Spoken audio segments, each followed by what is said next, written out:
সবাই যার যার ক্ষমতা কায়েম করার জন্য। আমাদের সকলের একত্রিত থাকার দরকার ছিল যে আল্লাহর জমিন, আল্লাহর ক্ষমতা কায়েম করব, আল্লাহর ক্ষমতা অনুযায়ী আমরা চলব। আল্লাহ রাব্বুল আলামিন এটাই বললেন, ওয়াতাসিমু বিহাবলিল্লাহি জামিআন ওয়া লা তাফাররাকু। আল্লাহ তাআলা বলছেন, ঈমানদারেরা তোমরা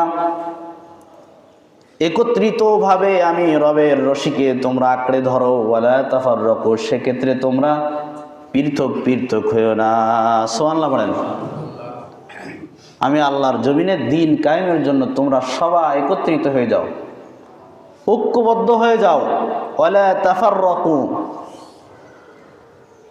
তোমরা পৃথক পৃথক হও না, বিভিন্ন গোত্রে গোত্রে বিভক্ত হও না, সবাই তোমরা এক হয়ে যাও। শুধু একটা কর্মসূচি নিয়ে আল্লাহর জমিন, আল্লাহর ক্ষমতায় এখানে কায়েম করতে হবে। আল্লাহর ক্ষমতার অধীনে আমরা সবাই থাকবো।